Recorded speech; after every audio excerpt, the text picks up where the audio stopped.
Graças a Deus. Irmãos, vamos colocar em pé nessa palavra do Senhor. Livro de Gálatas, capítulo 3, versículo de número 6. Gálatas 3, 6. É a nossa meditação nessa noite em nome do Senhor Jesus Cristo. Gálatas 3, 6 está escrito: Lembrem do que as Escrituras Sagradas dizem a respeito de Abraão. Ele creu em Deus e por isso Deus o afetou. Sabei, pois, que os da fé é que são filhos de Abraão. Antes que isso acontecesse, as Escrituras viram que Deus ia aceitar os não-judeus por meio da fé. Por isso, antes de chegar o tempo, elas anunciaram a boa notícia a Abraão, dizendo: por meio de você, Deus abençoará todos os povos. E finalmente o versículo 9 diz: de modo que os da fé são abençoados com o crente. Pai amado, Pai querido, maravilhoso Deus, maravilhoso Senhor, eis que Tua palavra foi lida diante da congregação, eis que Tua palavra está aberta diante dos nossos olhos. Então agora, Pai amado, se houver qualquer escândalo, se houver qualquer obstáculo que nos impeça de ter a visão perfeita, a compreensão perfeita a respeito de Tua palavra, Pai, assim como através da oração de Ananias, as escamas dos olhos de Teu servo Paulo caíram, assim também toda e qualquer dificuldade que porventura ainda existe em nossos corações, que nos impeça de entender o texto bíblico, seja por Tua graça, por Teu favor, ou por Teu amor que nunca se acaba, sejam retiradas de nossos olhos, para que possamos compreender Tua boa, perfeita e agradável vontade para as nossas vidas. Quando eu li o texto de Gálatas 3, principalmente neste versículo, o versículo de número 16, diz assim: ora, as promessas foram feitas a Abraão e ao seu descendente. Não diz e aos descendentes, como se falou de muitos, porém como de um só, e ao teu descendente, que é Cristo. Gálatas 3,16. Quando nós investigamos o texto de Gálatas 3,16 e falamos a respeito do descendente de Abraão, que é Cristo, uma coisa que me chamou a atenção, e é uma coisa que nós repetimos aqui exaustivamente, é que tudo está no detalhe. Vira no sermão e diz: meu irmão, preste atenção nos detalhes. Meu irmão, preste atenção, meu irmão, preste atenção nos detalhes. Porque Paulo faz exatamente isso. E o detalhe aqui é uma única letra, que é, na nossa língua, a tradução, é simplesmente o S, que faz a distinção do singular para o plural. Então Paulo diz claramente assim: olha, preste atenção neste detalhe. Quando diz ao seu descendente e não diz aos descendentes, como se falasse de muitos, porém como de um só, e ao teu descendente, que é Cristo. Então nós, ao analisarmos este detalhe, discorremos largamente a respeito, aprendemos inúmeras lições. Mas por que será que Paulo, justamente nesse texto, quando fala de Abraão, ele diz para que eu venha a prestar atenção no detalhe? Porque no meu modesto entendimento, eu já teria entendido esse detalhe, mas eu não tinha percebido que havia ainda um detalhe ainda mais profundo, um detalhe que deveria compreender de uma forma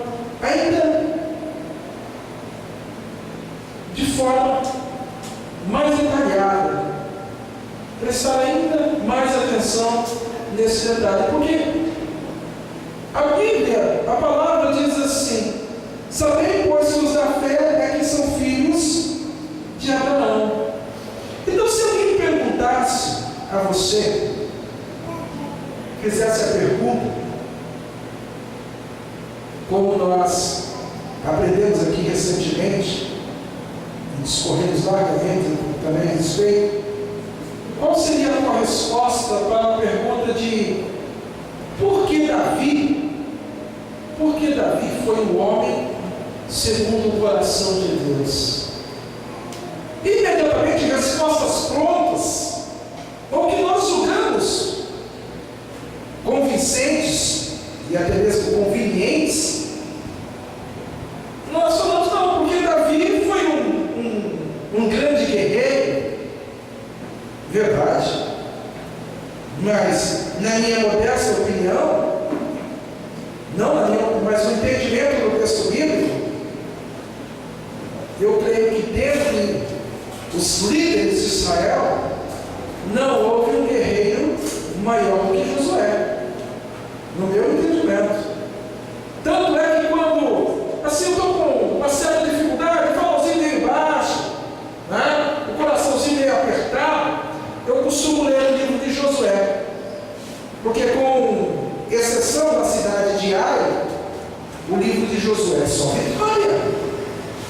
E quando eu leio aquelas vitórias impossíveis, aquelas conquistas, aquelas batalhas memoráveis, e Deus dando vitória àquele povo, eu posso crer que esse Deus também pode me conceder vitória, não importa o tamanho do inimigo que eu esteja enfrentando. Então, eu leio o livro do profeta Josué, né? Eu chamo de profeta, mas eu leio o livro de Josué, porque me traz essa segurança daquilo que o texto bíblico diz: se Deus é por nós, isso é uma síntese do livro de Josué, né? Então, é uma resposta que a gente pode dar, mas pastor, foi porque ele foi um grande adorador, ele foi um salmista, escreveu inúmeros salmos. Sim, embora ele tenha sido um grande guerreiro, na minha opinião, Josué foi um guerreiro, pelo menos um general, um comandante, um estrategista, humanamente falando, ali, em pé de igualdade com Davi. Mas a respeito de Josué, Deus não disse. Josué, o homem segundo. Josué, filho de Nun, é o homem segundo. Não, ele falou, porque ele foi um salmista. O seu filho Salomão escreveu mais salmos do que ele. Escreveu não somente salmos, como escreveu também provérbios, como escreveu cantares, como escreveu o livro do pregador, o Eclesiastes. E a respeito de Salomão, ele não disse: achei um homem segundo o meu coração. É Salomão, filho de Davi. Ele não disse, ele não lemos isso aqui. E nós ficamos com isso na mente. Se eu te perguntasse por que Davi foi o homem segundo o coração de Deus, abra comigo em Atos 13, vamos ler o 21 e também o 22. Atos dos Apóstolos, capítulo 13, versículo 21 e também o versículo de número 22. Rapidamente, igreja, isso é escrito. Então eles pediram um rei, e Deus lhe deparou Saul, filho de Quis, da tribo de Benjamim, e isto pelo espaço de 40 anos. E tendo tirado a este, levantou-lhes o rei Davi, do qual também dando testemunho disse: achei Davi, filho de Jessé, homem segundo o meu coração, que fará toda a minha vontade. Que fará toda a minha vontade. E achei Davi, filho de Jessé. Qual é a razão do Todo-Poderoso ter dado um testemunho tão forte, tão profundo a respeito de Davi? Qual seria a tua resposta? Eu creio que seria semelhante a essas que nós acabamos de dizer: porque ele era zeloso pela casa do Senhor. Sim, verdade seja dita, mas o Senhor não permitiu que ele edificasse o templo, porque ele era homem guerreiro. O próprio Deus disse assim: você é homem de sangue, teu filho edificará a casa a mim, mas você não. O Senhor proibiu ele, né? Nós vemos, claro, o pecado dele foi transpassado, mas o profeta Natan o confrontou, contando a história. Nós nós não vamos lá, mas a história daquele que tinha apenas uma ovelhinha e o outro que tinha uma quantidade enorme de ovelhas, falando a respeito do pecado de Davi com a mulher de Urias. O pecado dele foi transpassado, sim, mas nós vemos claramente. Então, por que este homem, de forma humanamente falando, tão imperfeito, achou graça diante dos olhos do todo? Ah, porque Deus sonda a mente e coração? Sim, verdade, isso é dito. Quando o profeta foi ungir o filho mais velho de Jessé, ele disse no seu coração assim, quando ele viu o filho mais velho de Jessé, ele disse assim: certamente está perante o Senhor seu ungido. O Espírito brada e disse assim: Samuel, Deus não vê como vê o homem olha a aparência, mas Deus sonda e olha, enxerga o coração. Verdade, isso já adianta. Mas qual seria a tua resposta para essa pergunta? Porque Davi foi o homem segundo o coração de Deus. E aí, meditando nos textos bíblicos, qual foi a ação, ou o motivo, qual é o feito, qual o feito mais conhecido de Davi? Porque Davi é, por assim dizer, universalmente conhecido. Qual foi o seu maior feito? Qual a sua maior proeza? Matou o gigante. Davi matou o gigante Golias, não é isso? Só que o texto bíblico diz que quando ele foi escolhido por Deus, ou quando ele foi ungido, ele ainda não tinha feito isso, porque o texto bíblico é claro: fará toda a minha vontade. O verbo está no futuro. Então, quando ele foi escolhido, ele ainda não havia matado o gigante. Abra comigo 1 Samuel capítulo 13, versículo de número 14. Vamos ler primeiramente o 13. 1 Samuel 13, o versículo também 13 e o versículo de número 14. Está escrito: Então disse Samuel a Saul: procedeste neciamente em não guardar o mandamento que o Senhor teu Deus te ordenou, pois teria agora o Senhor confirmado o teu reino sobre Israel para sempre. Mas agora você não continuará a governar. Você desobedeceu ao Senhor, e por isso ele vai encontrar um homem do tipo que ele quer e o fará chefe deste povo. Amém. Então a palavra diz que quando Davi foi escolhido por Deus, ele ainda não havia matado os gigantes. Então, por que Davi foi o homem segundo o coração de Deus? Simples. O texto bíblico diz que Saul teve 40 anos. Leia Atos 13, 21, e diz assim: pediram o rei, o Senhor despreparou Saul, filho de Quis, e isso pelo espaço de 40 anos. Ele teve 40 anos para purificar a terra, porque a terra de Canaã ainda havia gigantes. Ele teve 40 anos. E aí você vai fazer um paralelo da seguinte maneira: quando foi que também houve uma vontade de Deus de purificar a terra, inclusive exterminando gigantes? Quando foi que aconteceu isso? No dilúvio. Não é à toa que nós encontramos o mesmo número. Saul teve 40 anos e o dilúvio teve a duração de 40 dias e 40 noites. Por quê? Porque a palavra diz que o homem foi corrompido na sua natureza através da união do celeste com o humano com o terrestre, gerando uma raça híbrida, uma raça de gigantes. E o Senhor diz assim: eu vou pôr fim nisso, e o fim será através do dilúvio. E a palavra diz que o dilúvio levou a todos. Então, como pois agora, nós encontramos no livro de Samuel esse gigante? Como foi que o gigante, ou a raça dos gigantes, escaparam ao dilúvio?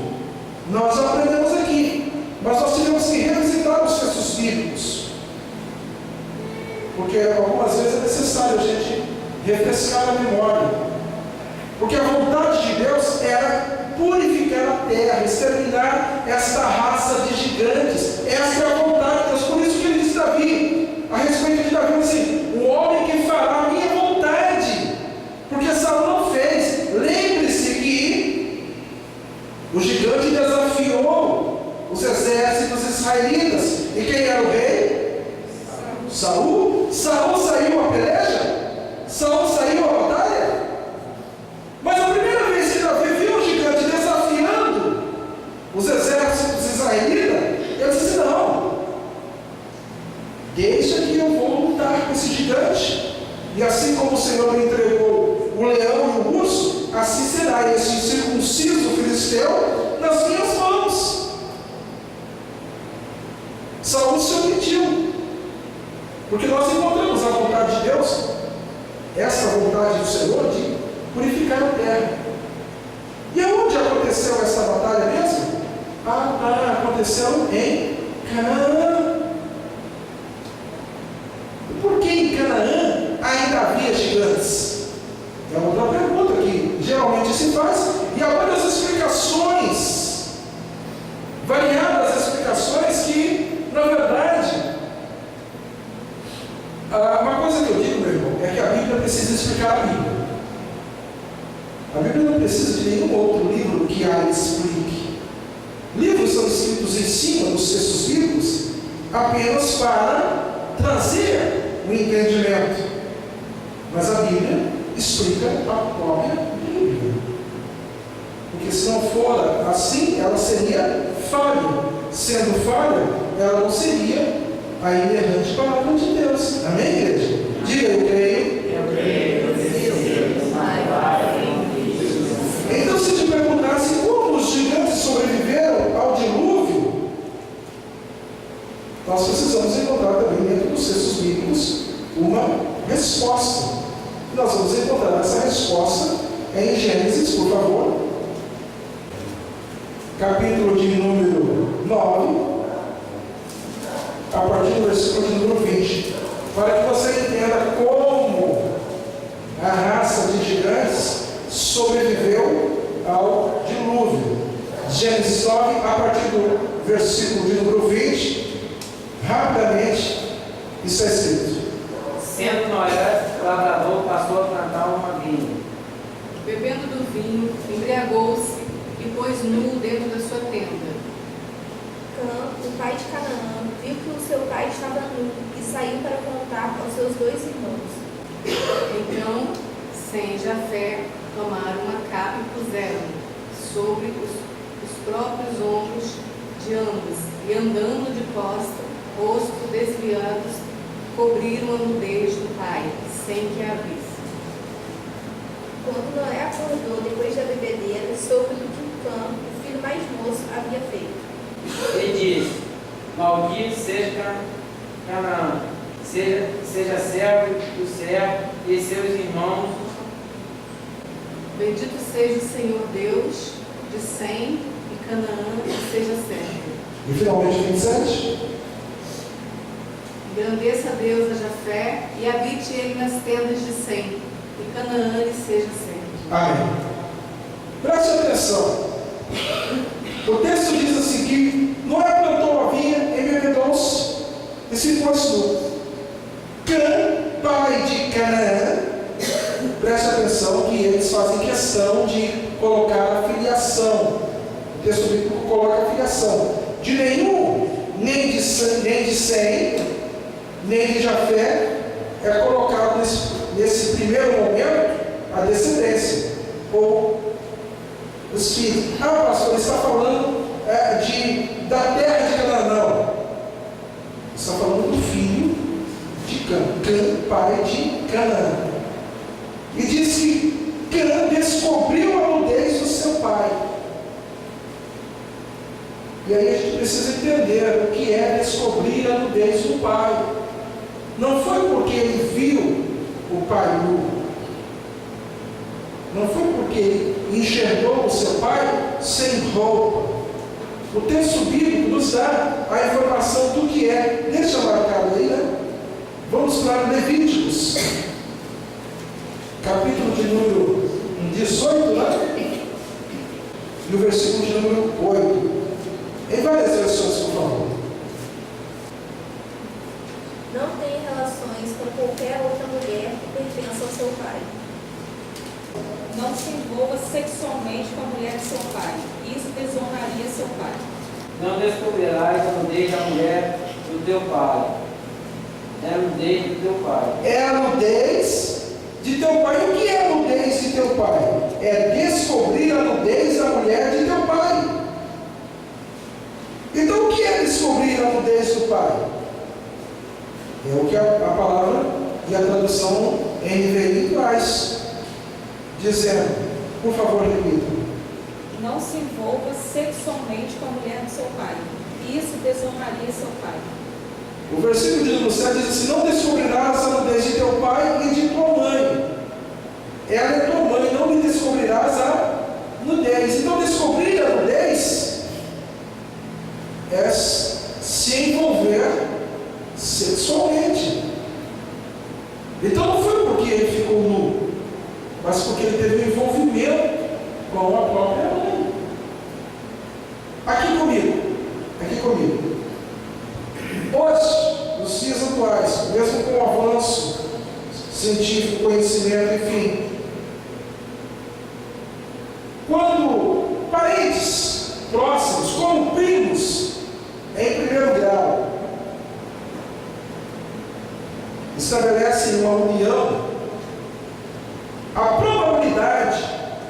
probabilidade de que o filho dessa união tenha problemas, por assim dizer, tenha complicações, estou procurando uma palavra um pouco mais correta, né?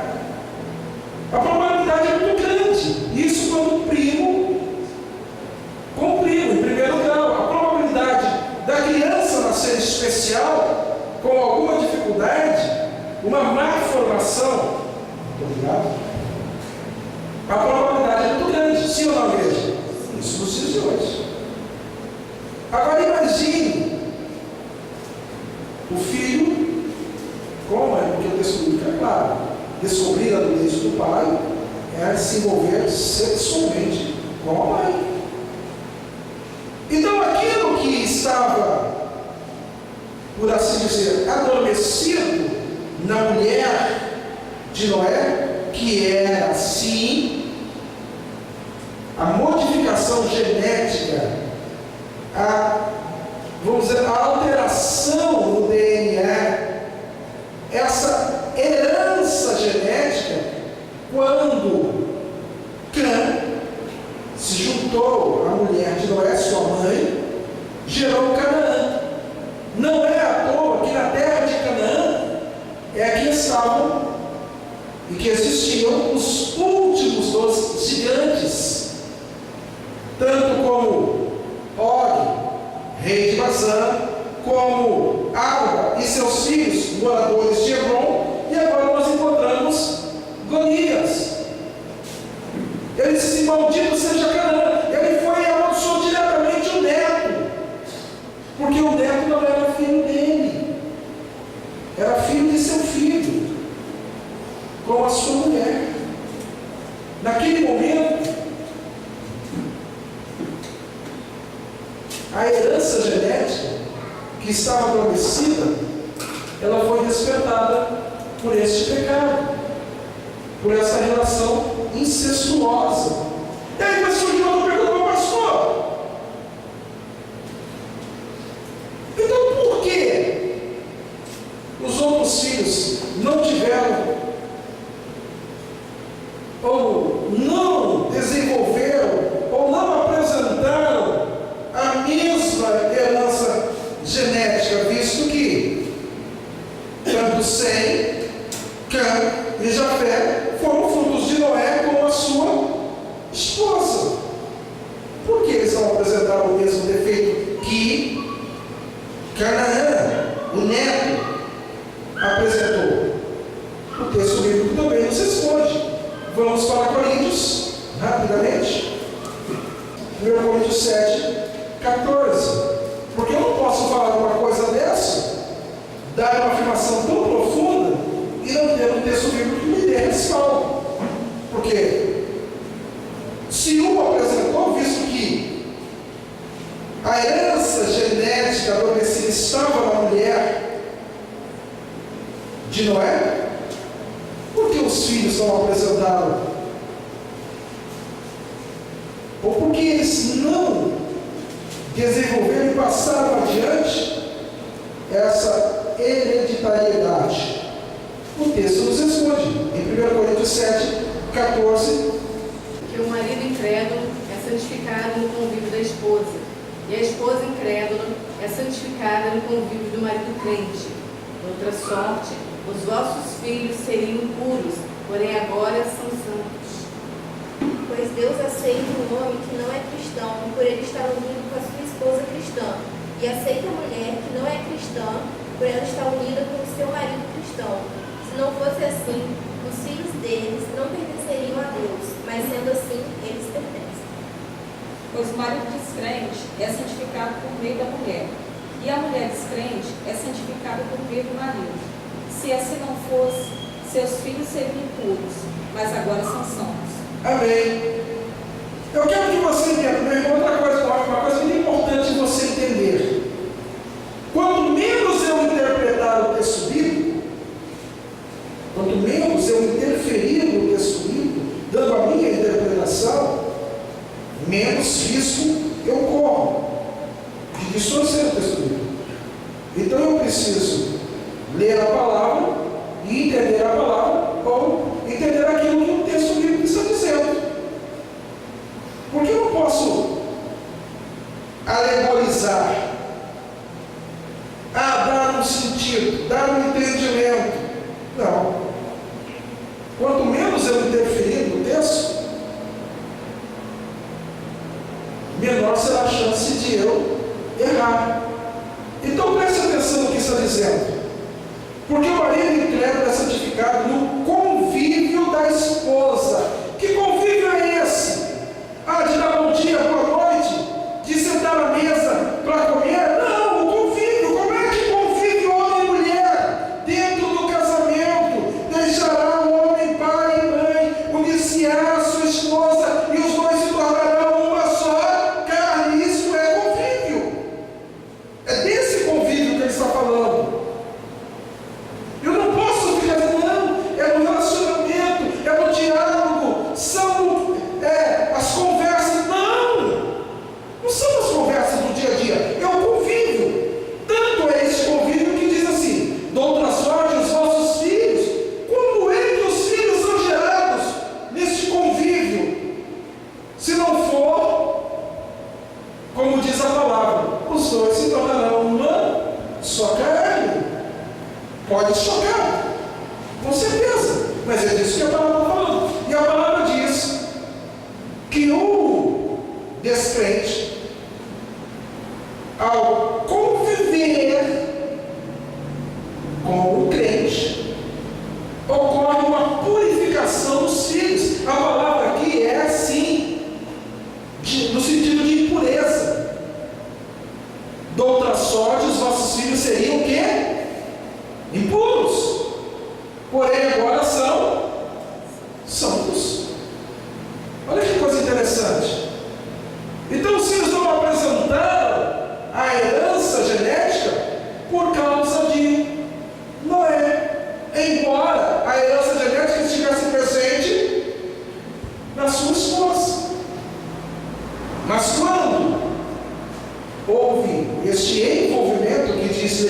capítulo 18, a herança genética foi despertada, gerou Canaã, pai de Canaã. E aonde é que nós encontramos essa quantidade enorme de gigantes? Em que terra? Na Filistia? Sim, ali, em Canaã. E temos inúmeros exemplos. Então o que o dilúvio fez? O dilúvio veio e matou a todos. Exterminou os gigantes. Só que agora havia passado. E quando Davi matou o gigante, ele estava cumprindo a vontade de Deus. Por isso que o Altíssimo diz claramente: sim, ele era profeta, ele foi rei, foi salmista, adorador, mas principalmente ele fez aquilo que o dilúvio foi enviado por Deus para realizar. Saul teve 40 anos. Quanto tempo durou o dilúvio? 40 dias e 40 anos. Observe o paralelo. Observe o paralelo. Texto bíblico explicando o texto bíblico. Então é por isso que Davi é chamado o homem segundo o coração de Deus. Achei Davi, filho de Jessé, o homem que fará. Quando ele é escolhido, ele não havia matado o gigante ainda, porque o tempo está no futuro. O homem que fará toda a minha vontade, porque ele iria exterminar o último dos gigantes. Agora você sabe duas respostas. Porque haviam gigantes ainda, mesmo após o dilúvio, e o texto bíblico afirmando que o dilúvio pôs fim a esta raça híbrida. E você também sabe por que Davi foi o homem segundo o coração de Deus. Diga eu creio. Eu creio, recebo ao Pai, ao Filho, ao Espírito Santo, em nome de Jesus. Pastor, eu não creio assim. Amém? Me contradiga dentro dos textos bíblicos. Pastor, isso é fantasioso demais, isso é assombroso demais. Mais assombroso do que anjos se unirem a mulheres, como diz o texto bíblico. Meu irmão, nós estamos entre fatos e mistérios que nós desconhecemos até que o Senhor nos revele. Há coisas que nós simplesmente não estamos ainda aptos a suportar, verdades eternas, que nós já mencionamos aqui inúmeras vezes, através dos 40 dias que o Cristo passou depois de ressurreto, conversando com os discípulos, a respeito do que disseram os trovões no livro do Apocalipse. Há coisas que no seu devido tempo seriam revelados pela própria palavra. Então agora você já sabe duas respostas para duas perguntas que muitas vezes inquietam o coração.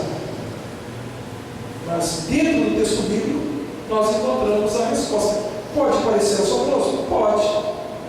Mas eu apresentei para você os textos bíblicos, no mínimo, de forma coerente. No mínimo. Há outras explicações? Com absoluta certeza. Mas a que o texto bíblico me leva à conclusão é esta. Porque Davi foi o homem segundo o coração de Deus. Você quer ser o homem segundo o coração de Deus? Então faça, obedeça à vontade de Deus. Amém. Amém? Porque então ele vai olhar para o céu. Mesmo apesar dos seus defeitos, suas falhas, suas dificuldades em permanecer no caminho, porque Davi teve dificuldade em permanecer no caminho. Permaneceu. Sustentado pelo amor de Deus? Sim, sustentado pelo amor de Deus. Mas é essa mesma mão do Altíssimo, que tem nos mantido no caminho de fé. Amém. É a mão de Deus que está sobre nós. Amém. Inexplicavelmente. É apenas uma questão de fé. Então, baseado nisso, nós temos uma outra pergunta. Lá em Gálatas, capítulo 3. Por que, quando Deus fez a promessa a Abraão, disse assim: Abraão, conta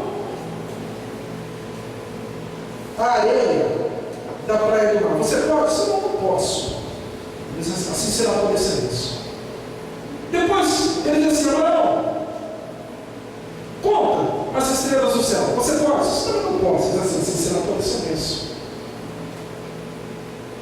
Porque o Deus Todo-Poderoso usou a areia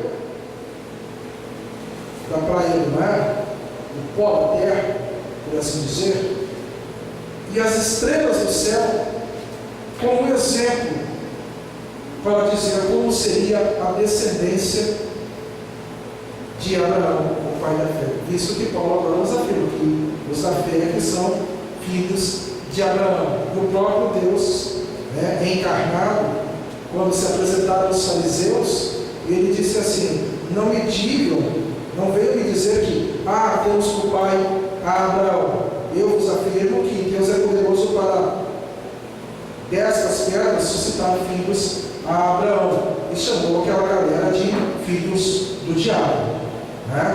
Então por quê? Se alguém lhe perguntasse por quê? Meu irmão, responde para mim, por que ele usou? Pastor, é porque não se pode contar os grãos de areia, não pode se contar as estrelas do céu. É um número incalculável. Sim, verdade. Mas uma coisa que eu não posso esquecer é que a Bíblia é extremamente coerente. Abra comigo em Gênesis 13, versículo de número 14, 15 e 16. Gênesis 13, 14, 15 e 16. Disse o Senhor a Abraão, depois que Ló se separou dele, ergue os olhos e olha desde onde está para o norte, para o sul, para o oriente e para o ocidente. Eu vou dar a você e aos seus descendentes para sempre toda a terra que você está vendo. Tornarei a sua descendência tão numerosa como o pó da terra. Se for possível contar o pó da terra, também se poderá contar a sua descendência. Amém, Jesus. Preste atenção. Vem para o seu lance, meu irmão. Presta atenção nos detalhes. Meu irmão, preste atenção. Meu irmão, preste atenção nos detalhes. Eu quero que você entenda que quando ele diz assim, a tua descendência será como o pó da terra. E ele fez uma promessa física de coisas palpáveis, de coisas visíveis. Ele diz assim, olha, levanta, ergue os olhos, de onde estás? Para o norte, para o sul, para o oriente e para o ocidente. Ele diz assim, olha para os quatro lados, até onde a tua vista alcançar, esta terra que você está vendo, eu darei a ti e aos seus descendentes, ou a sua descendência, no singular, para sempre. Ele está fazendo promessa de uma terra, de um local determinado. Vamos para Gênesis capítulo de número 15, versículo de número 5. Gênesis um pouquinho só à frente, 15, o versículo de número 5. Está escrito. Então conduziu até fora e disse, olha para o céu e conta as estrelas, se é que o podes. Ele disse, será assim a tua posteridade. No versículo 6. Ele creu no Senhor e isso lhe foi imputado para a justiça. Amém. Ele conduziu para fora e disse, olha para o céu e conta para os céus e conta as estrelas, se é que podes. E ele disse, assim será a tua posteridade. Mas perceba que ele não faz nenhuma promessa de coisas palpáveis, de coisas físicas. Diz assim, apenas olhe para o céu. Não é a mesma condição ou a mesma situação de quando ele fala a respeito do pó da terra. Quando ele fala a respeito do pó da terra, ele diz assim, olha para os quatro lados. Essa terra eu vou dar a você e a sua descendência. Agora, quando fala a respeito da descendência, quando ele manda olhar para os céus e contar as estrelas, não há promessas.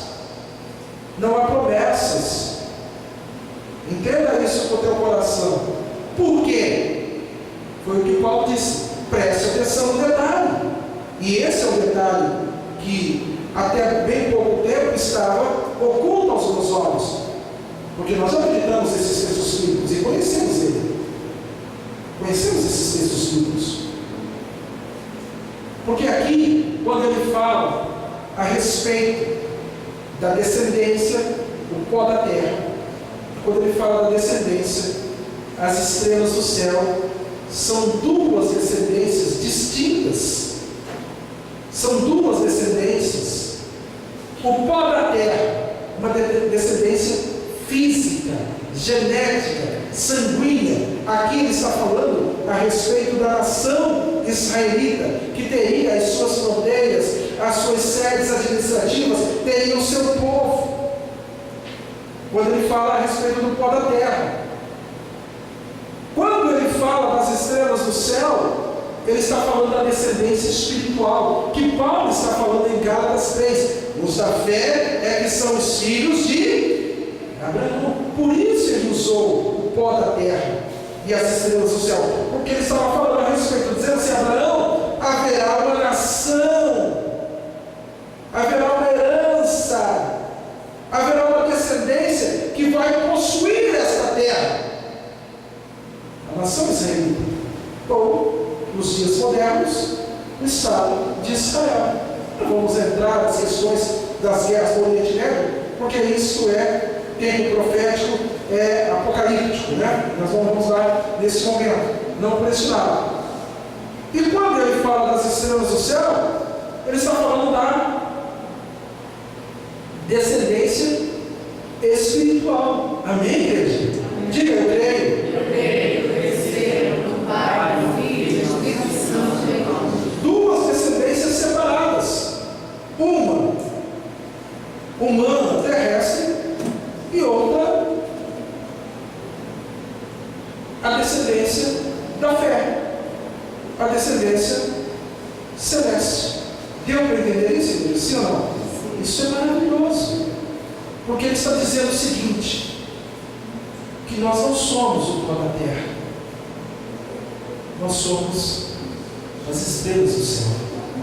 Vira para o Senhor e diz: meu irmão, você é uma estrela.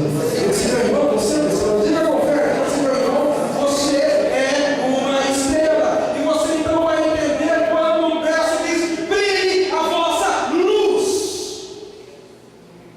Brilhe a vossa luz diante de Deus e diante dos homens. Não é isso que uma estrela faz? Não brilha diante do Altíssimo?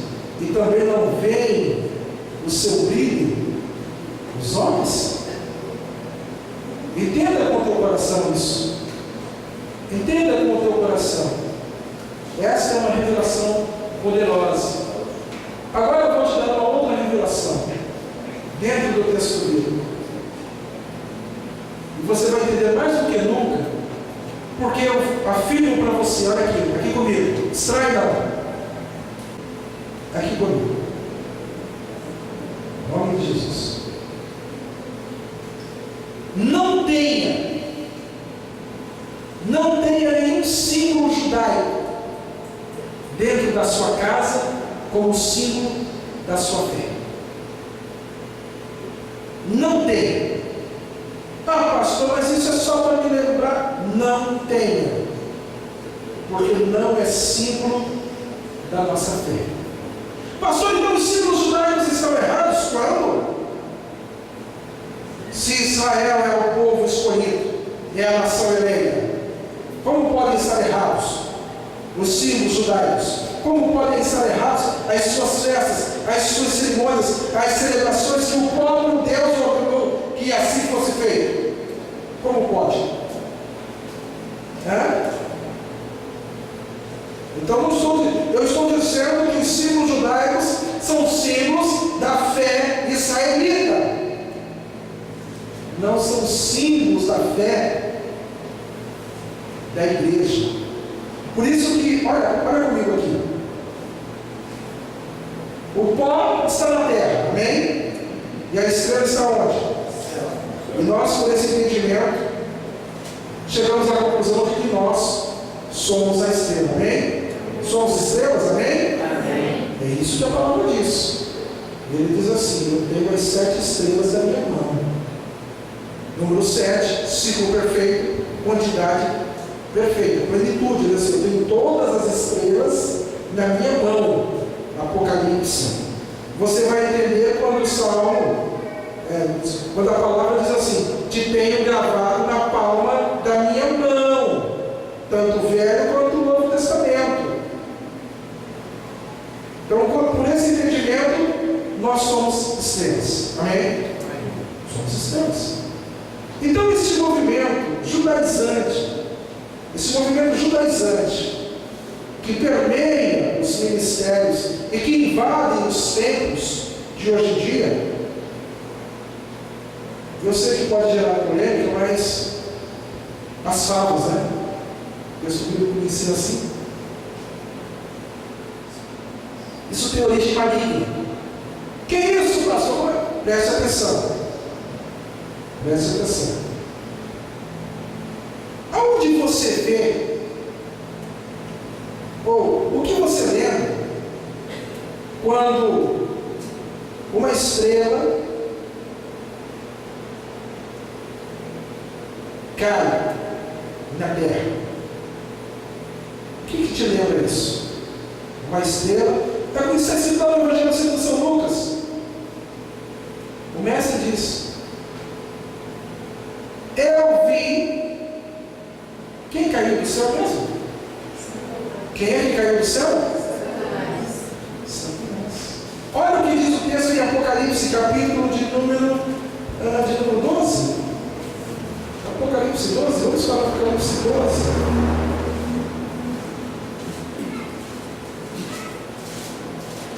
O versículo 3 e o versículo 4, por favor. Apocalipse 12, versículo 3 e versículo 4. Viu-se também outro sinal no céu.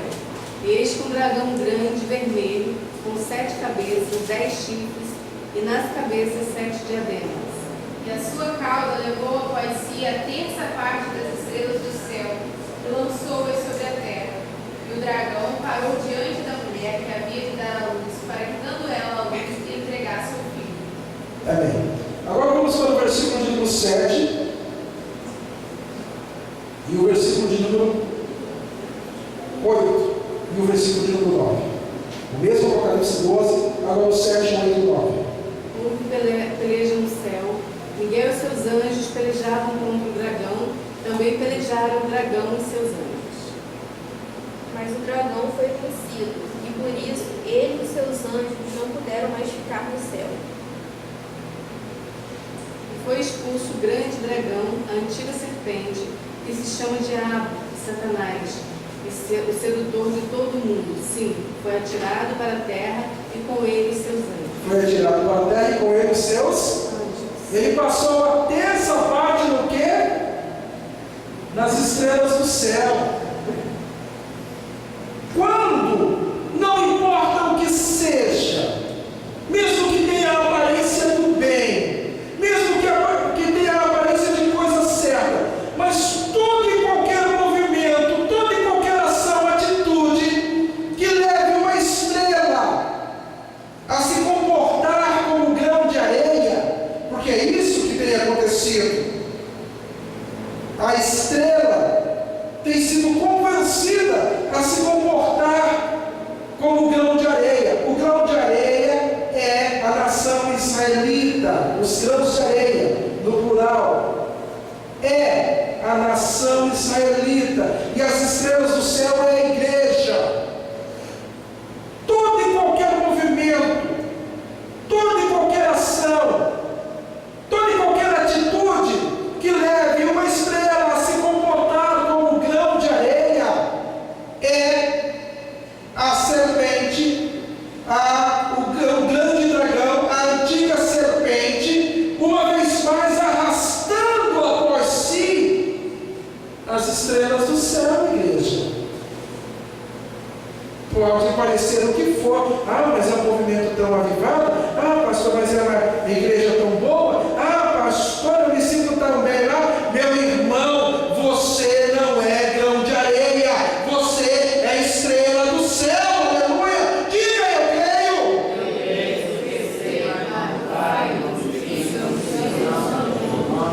É o que o escritor da carta aos Hebreus diz. É a volta às sombras, aos rudimentos.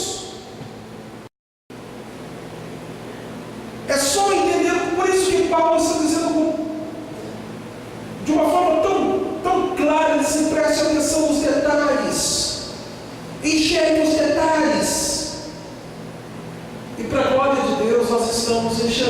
esse detalhe tão importante. A estrela ela tem que estar no céu, é o meu lugar como igreja dentro do plano de Deus. A promessa se cumpriu.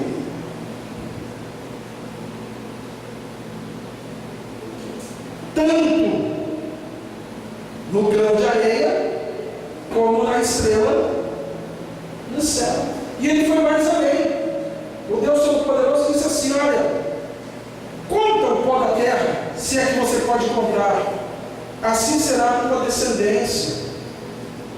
Entenda com o teu coração, mesmo nos dias atuais, é impossível de se calcular, mesmo com a tecnologia, com o conhecimento que possuímos no dia que se chama hoje, é impossível calcular a quantidade exata de judeus que há no mundo, porque depois da Segunda Guerra Mundial, depois do Holocausto, onde 6 milhões de pessoas 6 milhões de judeus foram mortos nos campos de concentração nazista, eles se espalharam pelos 4 campos.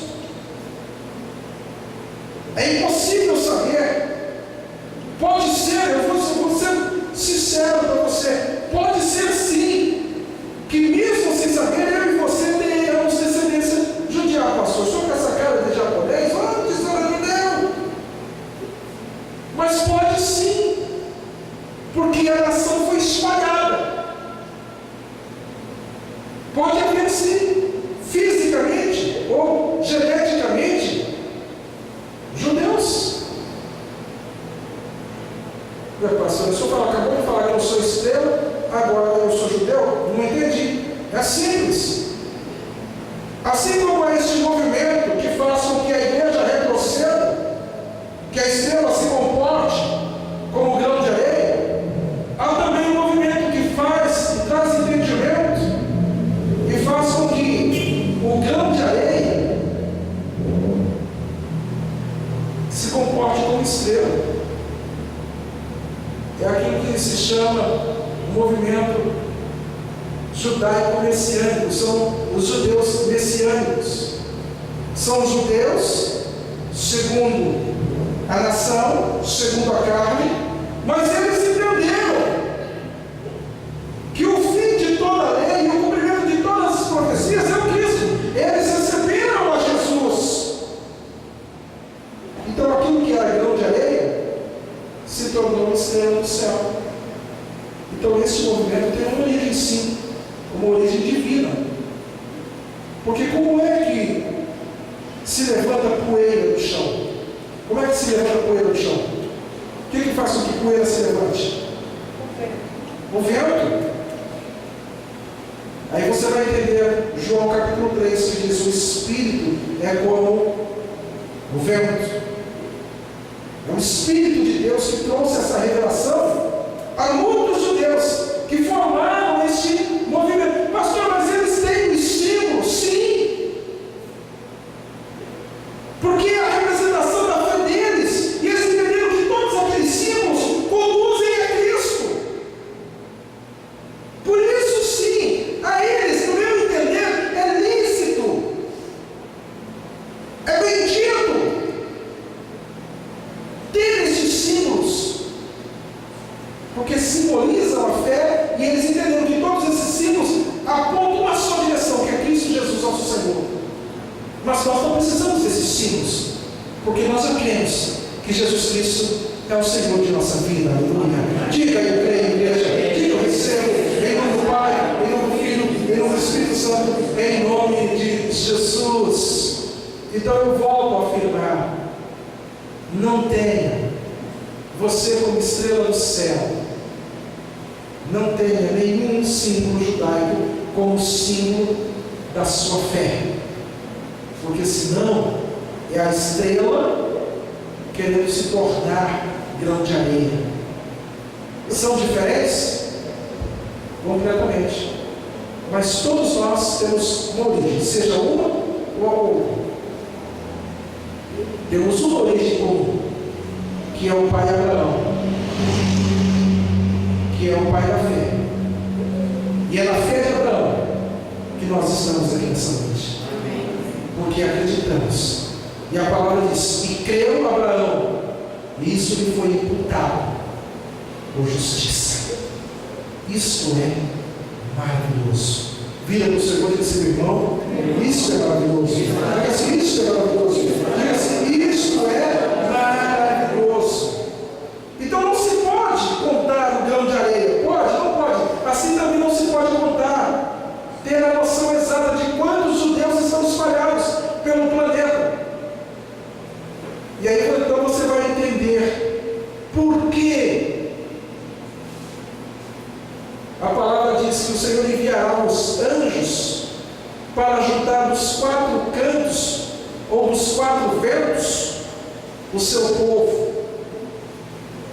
Porque somente os anjos terão essa capacidade de identificar. Vai ajudar dos 4 cantos. É a última etapa da colheita, que começou com as primícias, quando Cristo ressuscitou e muitos santos ressuscitaram com Ele. Foi a primeira fase. A segunda fase, que será a grande colheita ou o arrebatamento da igreja, porque queira ou não queira, a igreja vai subir em nome de Jesus. Amém. Em nome de Jesus. E isso está muito próximo. É a grande colheita. É a segunda fase de uma mesma colheita. A terceira fase são as espigas, ou as espigas que caíam no chão. Caiu no chão, misturava com o pó, era pisado pelos homens. Símbolo daqueles que irão sofrer o martírio durante a grande tribulação.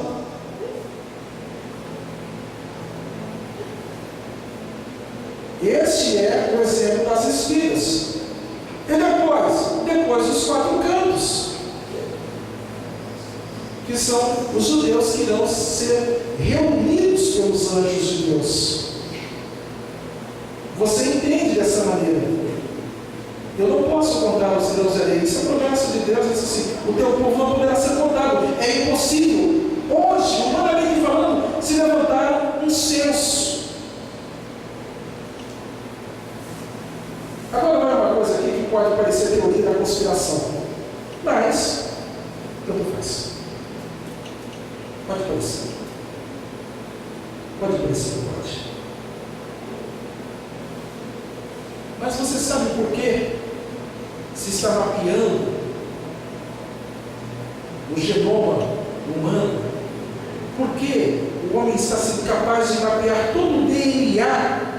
Pastor, uma descoberta científica para prevenção de doenças hereditárias, prevenção de defeitos genéticos. Isso eu chamo de fachada. O verdadeiro motivo é para identificar. Porque preste atenção. Não vou entrar nesse assunto agora, porque não é esse o caso. Mas preste atenção. Preste atenção nisso. Apocalipse capítulo 13 diz que aquele que não tiver a marca, o nome, o número ou a marca da besta, não poderá comprar e nem vender. Não é isso que diz o capítulo 13 a respeito do anticristo, sim ou não, igreja? Então são 3 coisas que vão identificar o anticristo: o nome, o número e a marca. Qual que é isso? Esse não vai poder comprar e nem vender. Nós entendemos pelos textos bíblicos recentemente que o diabo não é onisciente. Lembra do caso de Judas? Ele só ficava sabendo o que Judas ficava sabendo. Lembra? Será que ele vem à festa? Será que não vem à festa? Você viu os da região de Efraim, onde ele tinha se retirado antes da grande festa. Então ele só ficava sabendo aquilo que Judas tivesse conhecimento. Ele não é onisciente, porque onisciente é só o nosso Deus. Então agora, como é que este anticristo vai poder saber se aquele tem ou se aquele não tem o seu nome, a sua marca ou o seu número? Visto que ele não é onisciente, ele precisa de um sistema de controle. Ele vai precisar de uma estrutura de dados, de informações, para que possa se identificar. Olha, esse tem a marca, esse não tem a marca. Então, não digo mais importante, mas tão importante quanto identificar o nome, a marca e o número, é identificar o sistema sobre o qual este banco de dados será formado. Porque se eu entender qual é o banco de dados, eu vou entender quem é o responsável ou o criador de tal sistema. Entendendo e conhecendo tal sistema, eu serei capaz de identificar o anticristo. Porque a palavra diz: aqui há sabedoria.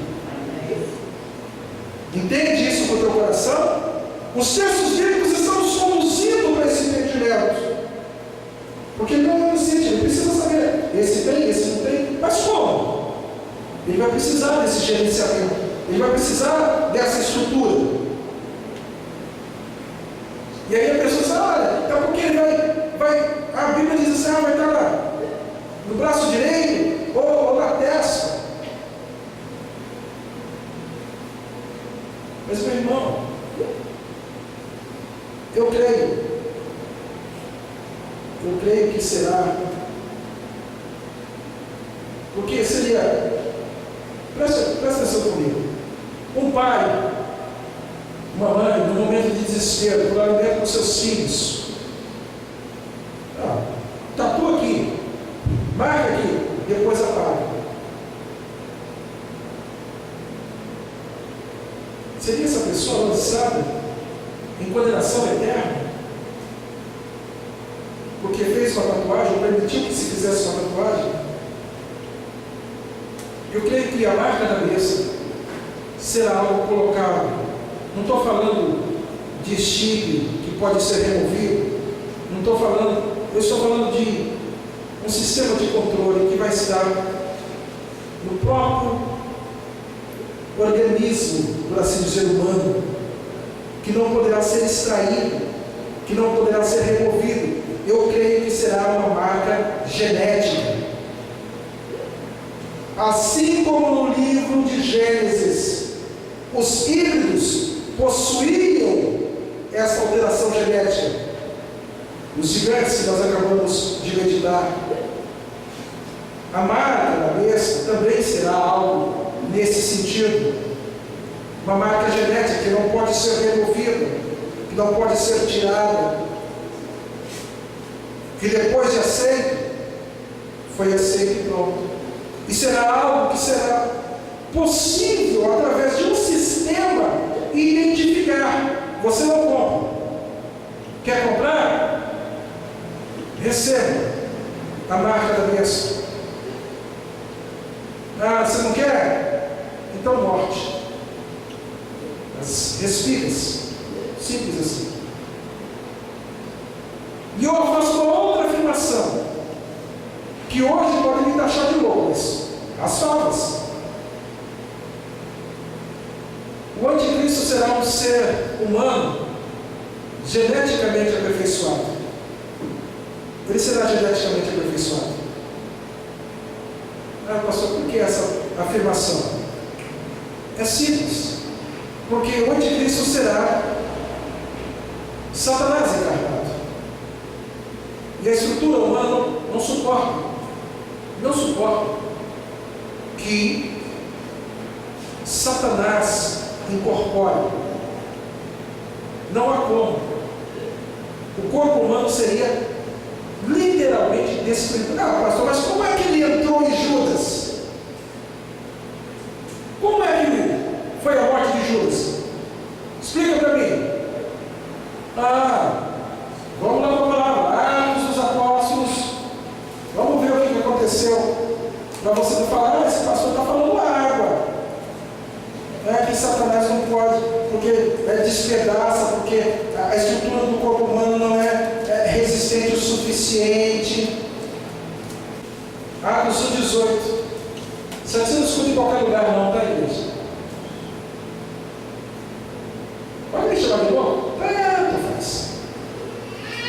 Pode me chamar de profeta do Apocalipse?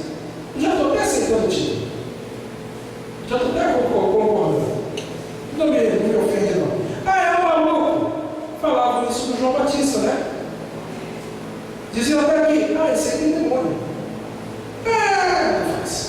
Atos 18, por favor. Ora, este homem adquiriu um campo com o preço da iniquidade, e precipitou-se, rompeu-se pelo meio, e todas as suas entranhas se derramaram. Em outra versão. Com a recompensa que recebeu pelo pecado, Judas comprou um campo. Ali caiu de cabeça, seu corpo partiu-se ao meio, e as suas vísceras se derramaram.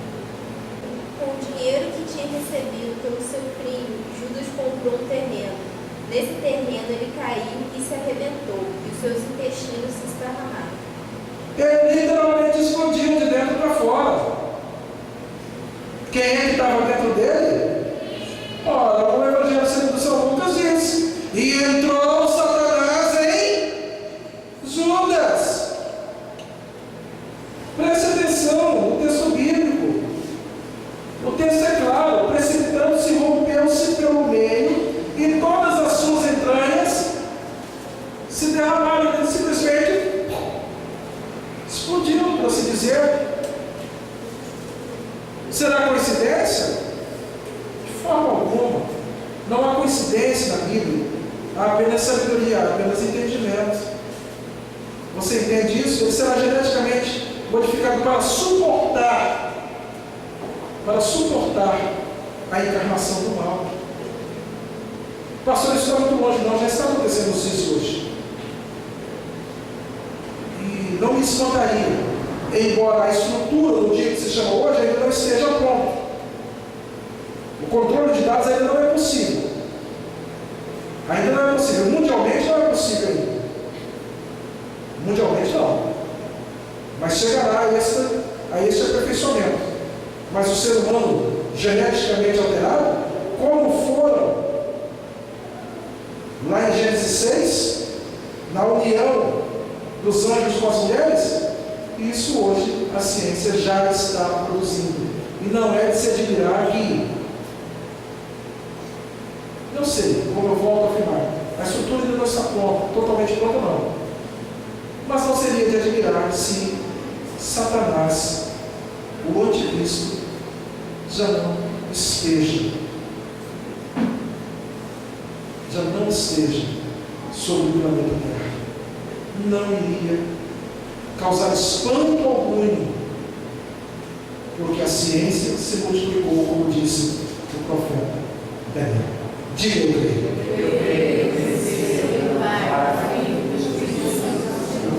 Vamos aplaudir o Senhor.